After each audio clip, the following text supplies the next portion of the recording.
So today we're talking about how to flow intuitively in tantric sex, in tantric intimacy.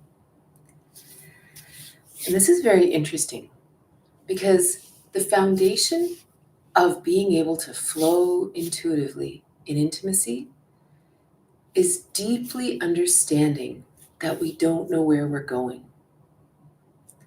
And this is a really big deal because the thing that Tantra does for us, it expands our physical world into the divine world.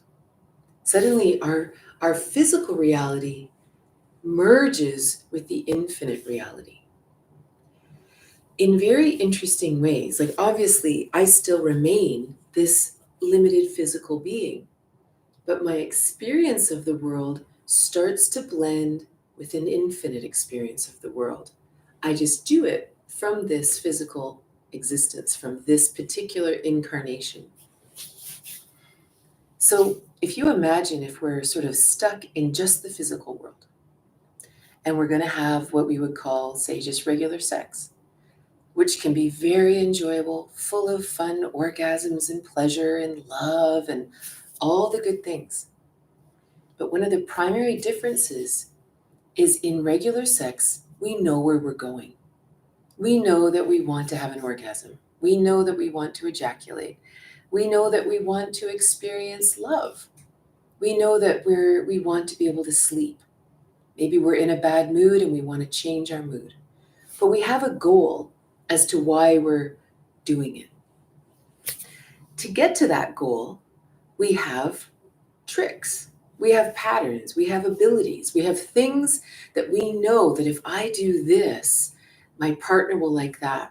Or if I do this, I will like that. Or if we do this, this really works well for us to have this experience. So we have all of these methods to achieve the goal that we want to achieve. And this is where the idea of being a, quote, good lover comes from. Because theoretically, I've had enough sex that I have enough excellent methods to achieve the goals that I want to achieve, right? And there's nothing wrong with that, right? It's super fun. And it's nice to have methods, and it's nice to be able to do things, right? Especially with your partner or by yourself or whatever. But none of that will lead to tantric intimacy because it's a closed system. I want to achieve this. These are the methods I'm going to use to get there. And as soon as I get there, we're done. Right? It's easy peasy. It's kind of what we like about regular sex because we know how to get there. It's also the frustration of regular sex if we don't know how to get there. Or we've had a lot of experiences in the past where we didn't get there. Or maybe we struggle with premature ejaculation or erectile dysfunction. Or maybe for a lot of women, they struggle to have orgasm. And many, they say sometimes up to 25% of women have never had an orgasm or don't know if they've ever had an orgasm, which probably means they haven't. But so there's a lot of stuff in our past also that says, I so desperately want to experience this, or I'm so afraid of this. But all of these things exist in this closed system of regular sex. But Tantra says we are so much more than these physical bodies. We are so much more than this brain can think of. It's sort of like that Shakespeare quote. How does it go? There are more mysteries in the world, Horatio, than your thoughts can even imagine, or something like that. That's not it. It's something like that. And when we really embrace this and we realize, I can't even fathom what's possible in life. I can't even fathom what's possible in my own world. And in terms of what we're talking about today, I can't fathom what's possible in tantric intimacy, in sexual intimacy with my partner. So the first thing we have to do is fully embrace that we are going on a trip and we have no idea where we're going. So then how do we do it? How do we go on a trip not knowing where we're going? Imagine if you were traveling Europe. You have a backpack, you're sitting at a cafe, you're having a lovely cup of coffee, and you have no plans for the day. What do? You feel into it, right? You feel into it. Maybe you think, maybe Belgium. Nah, that's not right. Maybe France. Oh, yeah. All right, I'm going to go and find a train to France or whatever, right? And this is how we do it in intimacy. We feel into it. We sit with our partner or we lay with our partner and we actually get out of our heads. And what does my body feel like doing next? And there will be a charge. And maybe you go through options in your head, especially in the beginning when we're just playing with this. Do I want to touch them? Do I want to kiss them? Do I want to cuddle up against them? Do I want to spoon? Do I want to jump on them and just go crazy? Because there's no rules here. The key is that you feel it. The key is that it doesn't come out of our limited brain. So all of a sudden, we just do it. We have no idea why we're doing it. Because as I've talked about in previous talks, we get rid of the goal of orgasm. We get rid of the goal of ejaculation. We get rid of all these goals. Not because there's anything wrong with them, is it because we want to go beyond them. Because there's other things we can experience. So it's like, yeah. Maybe that happens, maybe it doesn't matter. I want to know what else is possible. So now we start feeling into it. And we just follow our bodies. We just flow. So there's a couple of things philosophically I want to talk about. Because one of the challenges with trying to practice something tantric or something new is that our current philosophy of life doesn't support it. What we've learned up until this point doesn't lead us to an infinite experience. It leads us to a very limited experience, right? It's kind of like our education system, at least in Canada. It leads us to know, oh, do I want to be a doctor? Do I want to be a factory worker? What do I want to be? And it all kind of hones us to that one place. But it doesn't necessarily teach us original thought. It doesn't necessarily teach us how to expand into what's possible as a human. So we need a different foundation. So there's two things I want to share with you. In the yogic world, they have what they call the 8 limbs of yoga. And these 8 limbs bring us to bliss. They bring us to full union within ourselves, full union with God, the divine, full union with our life. This is true communion, right? That I am one with all. The first 2 limbs are the yamas and the niyamas, which I don't want to get into right now because they're very complex and stuff. But basically, they're how we see the world. And again, within the tantric world, there's a lot of great philosophy for how to expand our world, which we're actually going to talk about next.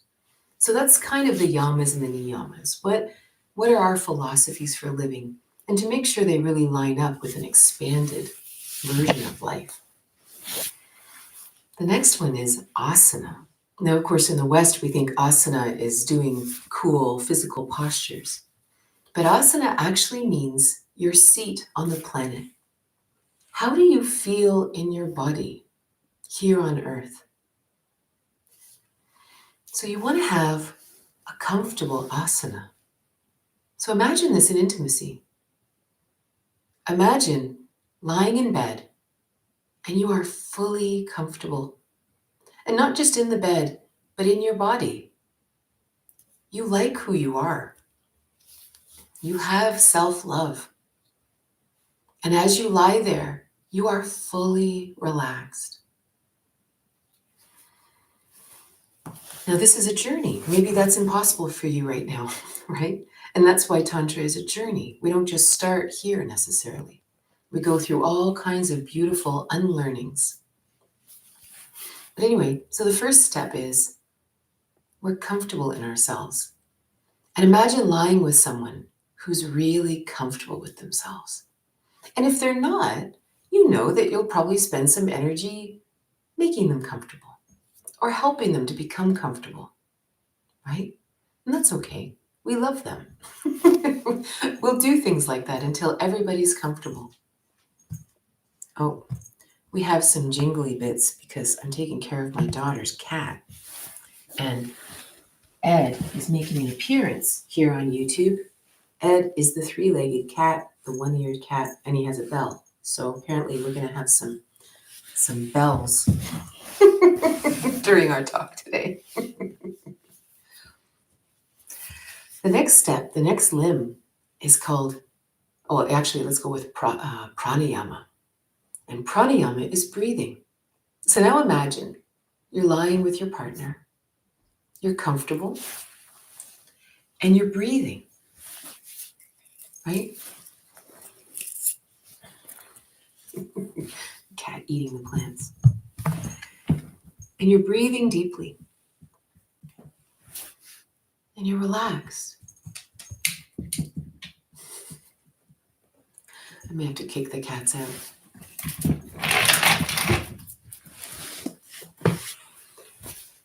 You're breathing deeply. You're totally relaxed. Just imagine the energy in the room right now, right? The next limb is pratyahara. Now, pratyahara, they often consider withdrawing the senses, and it's interpreted in all kinds of interesting ways. But now let's just imagine that you're simply allowing all of your focus to be right here with your partner. You don't hear what the neighbor's doing, so you're drawing in all your senses, right? You're drawing in everything. You no longer are concerned about what else is happening in the room. You're not thinking about anything else. You're not worrying about anything else. You are releasing all of the external stimuli of life and coming everything right in here with you and your partner. This is pratyahara. The next step is dharana. Now, dharana is concentration. So now that we've completely released all of the... You cats are going to get kicked out of here pretty soon. Greg is also here. Just so you guys know. So we are completely focused. So now imagine you're lying in the bed. You're completely relaxed and you're kind of gazing at each other. You're breathing deeply. You have released all other distraction, like the cats. And you are 100% focused on your partner. 100%. And maybe you start to touch each other, and maybe it's all very gentle and lovely.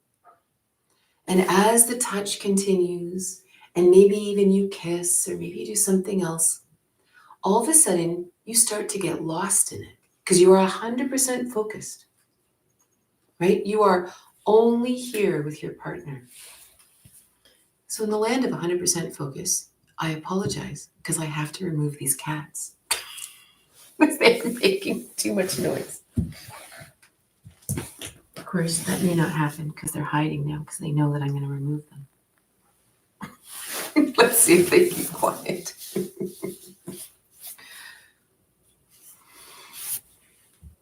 The niyamas and the niyamas are the first two.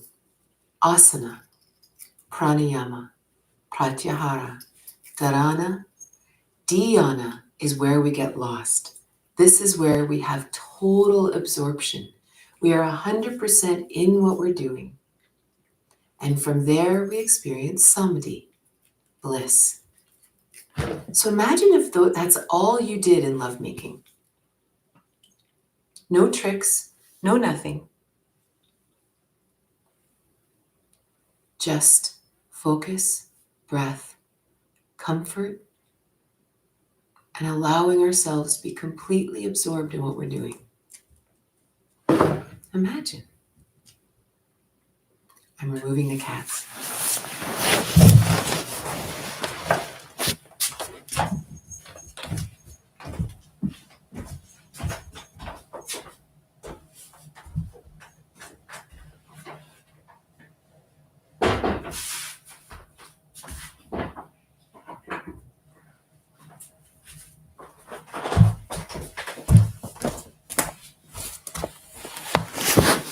Sorry about that. In the land of wanting to be completely focused. But isn't that interesting? Like, even imagine, it's kind of funny that the cats were here distracting me. That's what our thoughts are like when we're trying to have intimacy. Right? Here we are, we're trying to be focused. We're trying to withdraw all of our senses. We want to be 100% here. And our thoughts are over here going, yeah, but what about, and then it's doing this thing, and it's not allowing us to focus. So this is why a lot of tantric practice has meditation in it. Because we want to practice actually being able to have thoughts come in and not engage with them, so that we can 100% focus.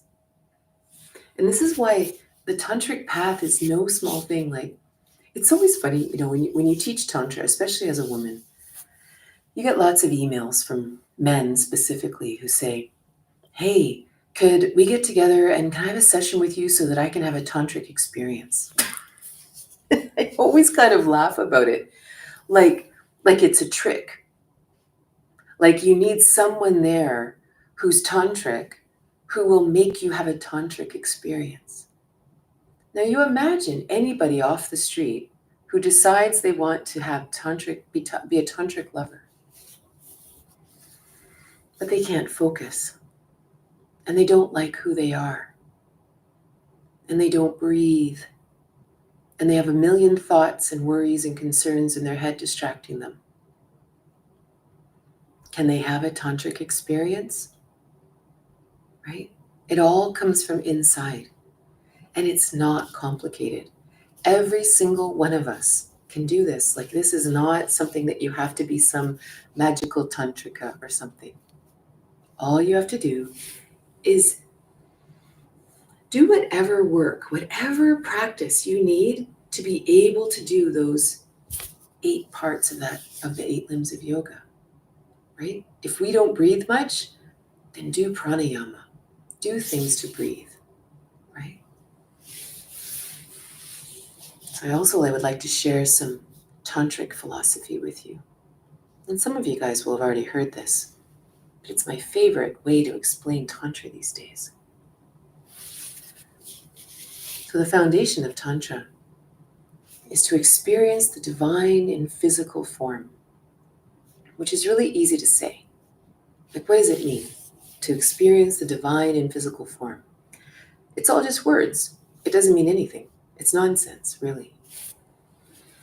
So there's in Kashmir Shaivism, in many schools of Tantra, but I'll specifically talk about Kashmir Shaivism, there's the idea that the oneness of God is Shiva Shakti, right? Shiva Shakti is one. They do separate when we go into duality, but originally they're one. So we want to create a human experience from this infinite experience. So they create something called Maya. And Maya is this world we live in.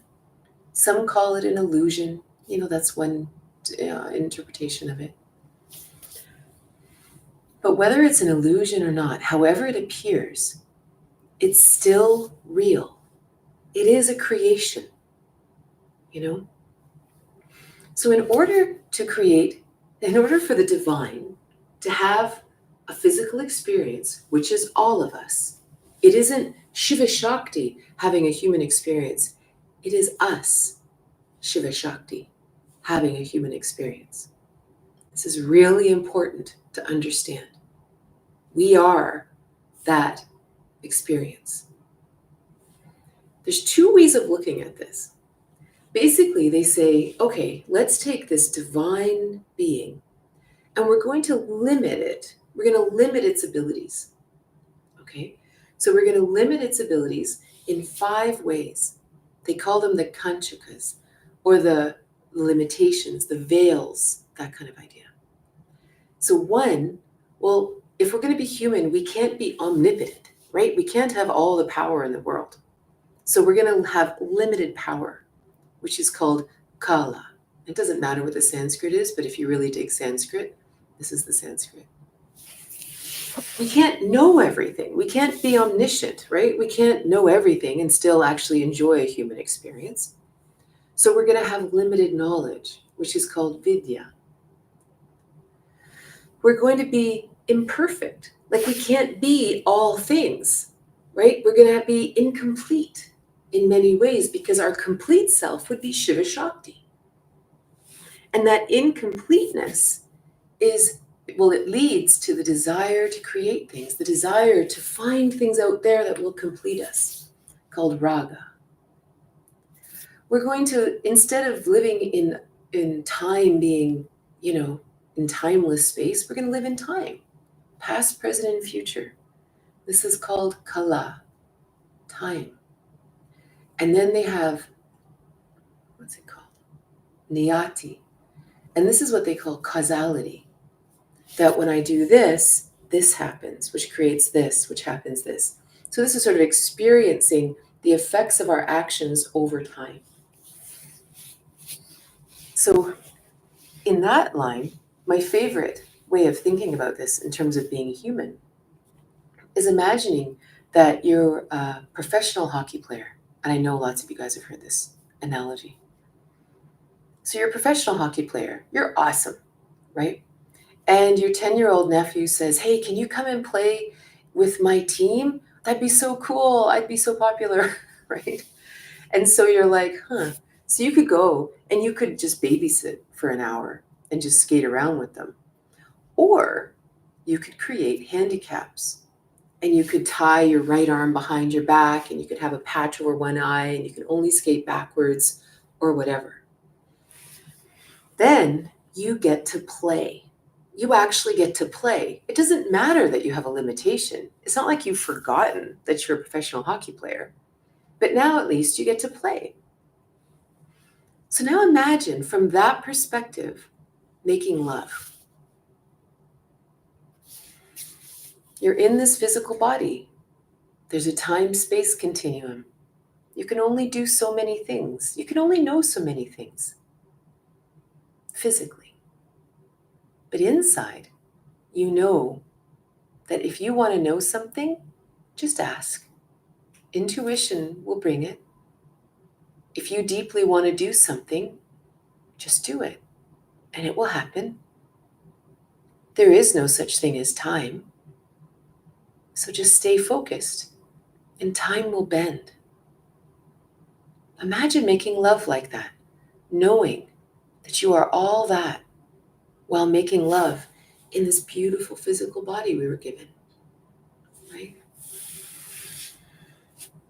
So it's interesting. So that's one way of looking at these 5 limitations. But what's really interesting is in some tantric schools, they actually look at it in a different way. They actually consider that Shiva Shakti didn't cloak the ability to be divine, that they actually reduced themselves down to a dot, down to nothingness.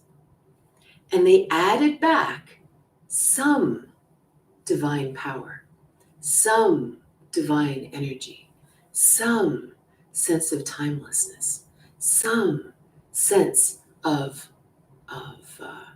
expression of self, which is sort of, so they're not imperfect, but they have part of who they are. So we begin with this, it's almost like I began with nothing and I was given some parts of who I am. And so then our journey in life is to expand on our personal power, expand on my knowledge, expand in my timelessness. And even with raga, which is that feeling of imperfection or that feeling of incompleteness, that suddenly the goal in life isn't to just live within that, but is to constantly expand, expressing my authentic self, that I'm always expanding in that. So it isn't a case of being amazing and being limited. It's starting from here and perpetually expanding back into our completeness. Imagine making love like that. That you start with a dot you start imagining you know nothing, which is one of the most important things in tantric lovemaking. To let go all of those issues, fears, feelings of amazingness, whatever it is you got, let it all go. And you lie with your partner, you sit with your partner, and you start at zero. And you start to play with what you can do. And you start to play with what you do know. You don't have to let everything go. But always remember that more is possible, that there's more to learn. There's more to explore here. So now all of a sudden, you are always expanding. You are always open to what you don't know. And this is where making love, knowing that you don't know where you're going, becomes exciting. You start with what you've got, but you're always exploring. And all of a sudden, your intuition says, ooh, we could do this. Okay, because it's expansive. It's new. It's something I've never done before. And so I just do this little thing. And again, when I say we're doing things we've never done before, I'm not saying getting into all kinds of, I don't know, kink or whatever. And there's nothing wrong with, it's funny. Someone recently posted, I think somewhere on maybe Facebook, that even the very fact that we call things kink, it almost defines something as being weird, whereas it just might be something you enjoy. You know, it's sort of that, it goes along with that idea that there's normal things and there's abnormal things. Let's imagine there's no such thing. Let's imagine we just flow with whatever is. But this is a lot easier when we're on an adventure. When we start out knowing that there's no goal. And then all of a sudden, you just keep playing with each other. You just keep flowing here and there and everywhere. And then all of a sudden, hours have gone by. And you can barely even remember what's happened. All you know is you feel like you are just one with everything. You know? So, how do we do this? How do we get started?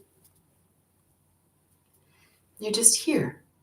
Just like we said with the limbs of yoga. Just relax in your body. Allow your mind to be present. Allow our mind to be focused.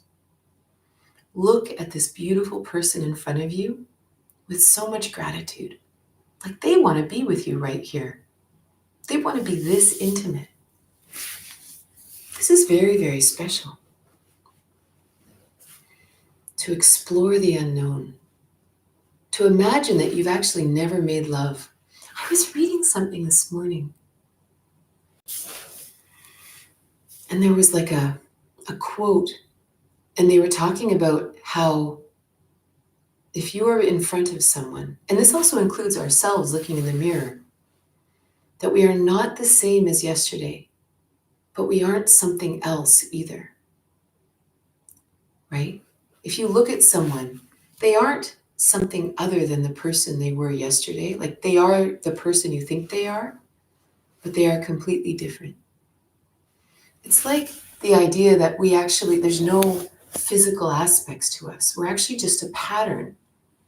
You know, in any moment, there are cells within me that are changing and dying and being rebirthed.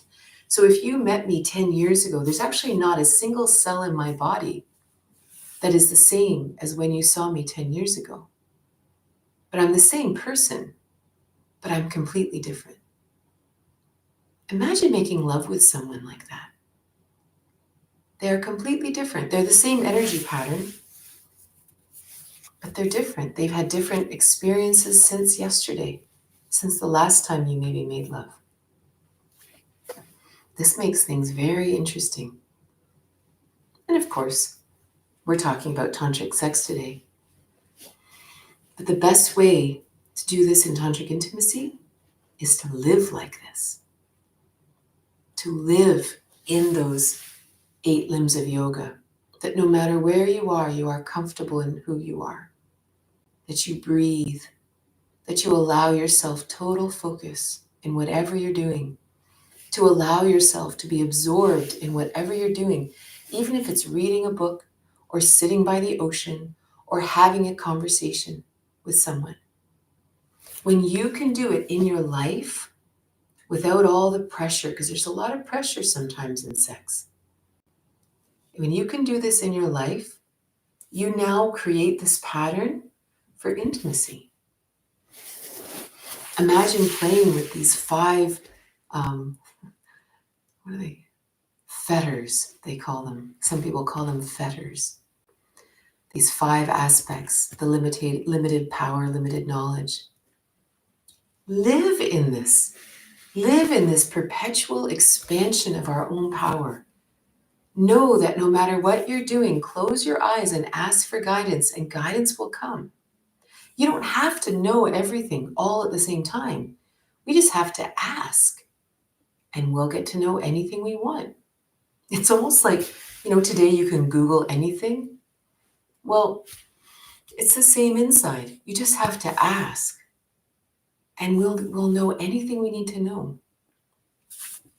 And when we can live like that, we won't be able to help ourselves. We will automatically make love like that, because it's also how we eat, and it's how we drive our car. Like, we'll have no other way of being besides living and flowing totally intuitively and tantrically in life. So I'm going to stop it there. I'm going to put my glasses on. And I would love to know if you have any questions. I'd love to talk about them with you.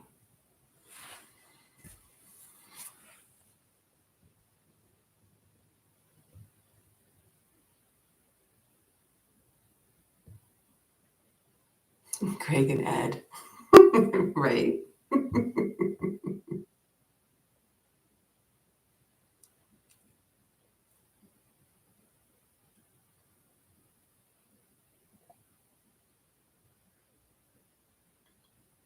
Being tabula rasa and experiencing all of everything. Totally. Is there any tantric tune-up?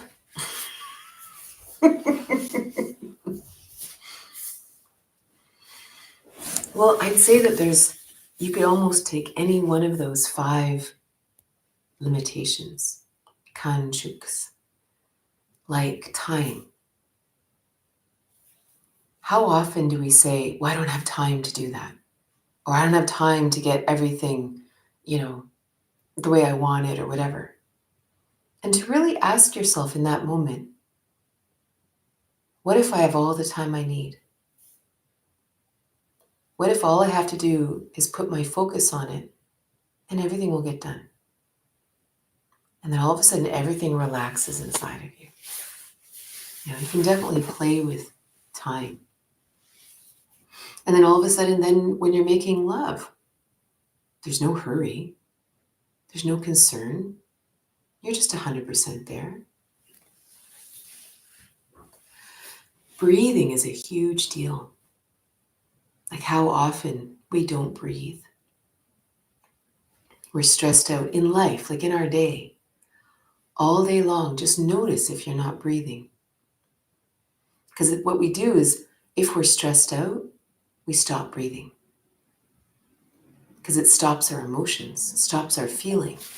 So then now, let's say you're making love, you'll get into the habit. As soon as you realize you stop breathing, you're going to breathe. And now you're back in the moment again.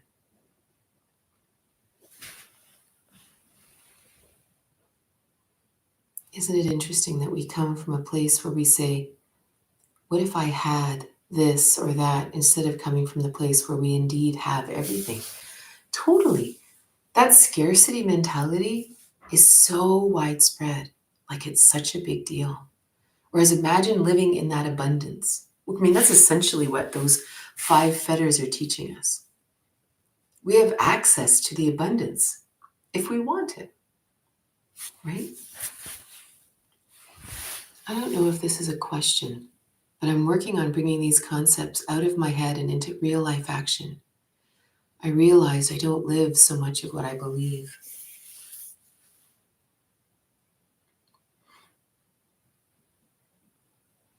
Yeah. It's interesting. Imagine the idea of imperfection. The idea that there's something wrong with any of us right now. To actually imagine that you are perfect. And of course, people say, yeah, but I mean, if I lost a bit of weight, then I'd be perfect. Or if I didn't have this diabetes, then I'd be perfect. It's like, no. Imagine that right now you are perfect. Like you are exactly who you're supposed to be right now. And this is a really big deal. That there isn't a more perfect version of you. It's funny? It's one of the biggest bummers about losing weight, gaining muscle, being in a partnership, getting the right job, all these things. When I was a teenager, like I've struggled with weight my whole life. And when I was a teenager, I wasn't heavy, but I wasn't skinny. And I wanted to lose weight so badly. And so when I was 15, 16, I was bulimic. And I would throw up every day, multiple times. I would eat, throw up, eat, throw up. I thought I'd nailed it. And I did get skinny. And it's such a shocker to find out that you're not more popular. You don't suddenly manifest the perfect boyfriend.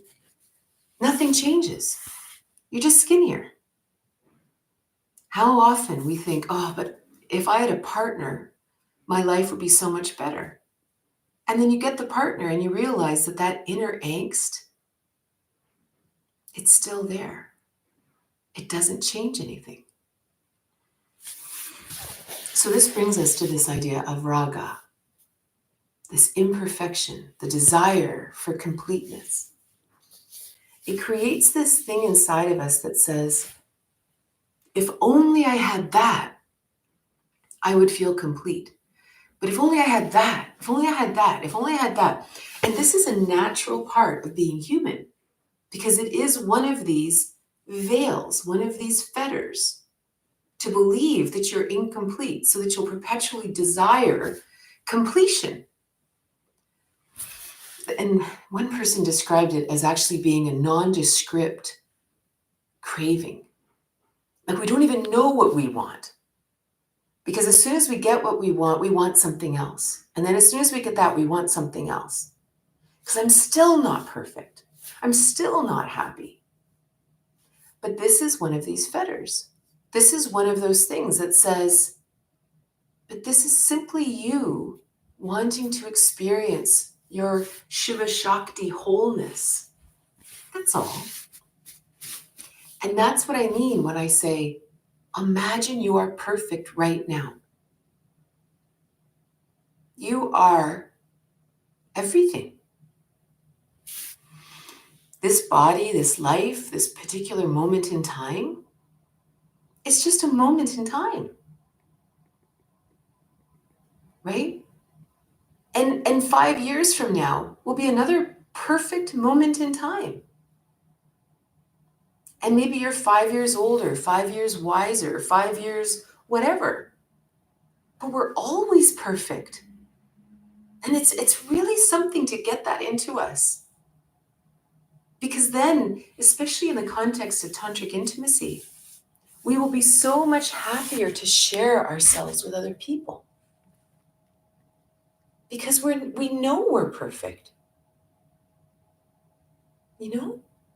Like, it's funny, when a child is growing, when a child is 10 months old and they're crawling around on the floor and they're all, I remember my son when he was little, he was like the Michelin man, when he was a baby and kind of not moving much, he had rolls of fat like you just wouldn't believe.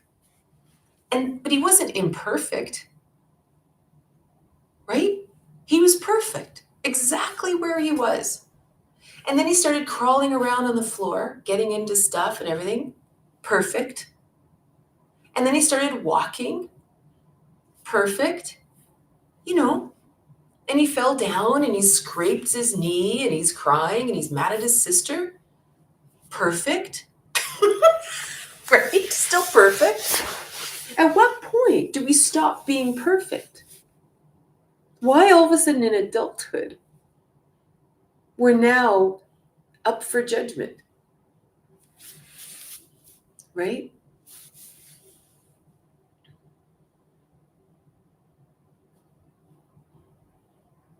That is so true. The what ifs are keeping us from living our lives at this moment in time. Totally. Time alone has a weird way of making you comfortable with yourself, but not so comfortable in how others see you.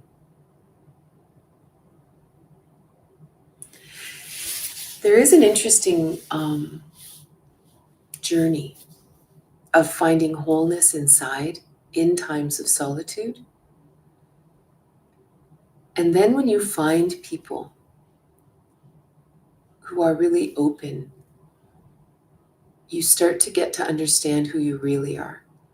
Like, for example, sometimes our family of origin is not the place that we get to see our true self. But all of a sudden we meet new friends.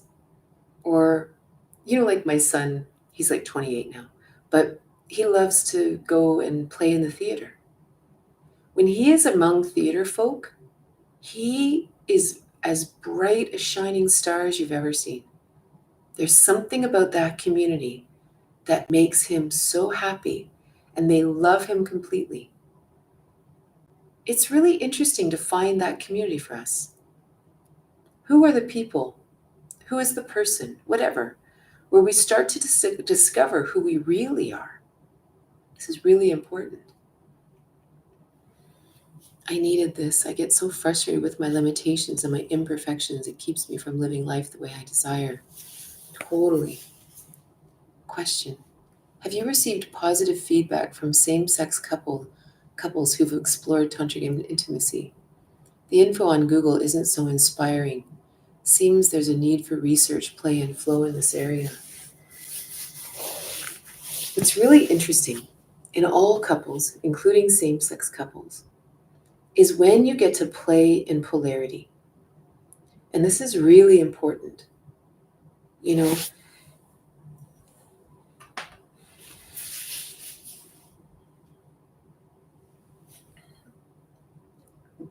Sometimes there's a challenge in same-sex couples, and don't get me wrong, this same challenge happens in heterosexual couples too.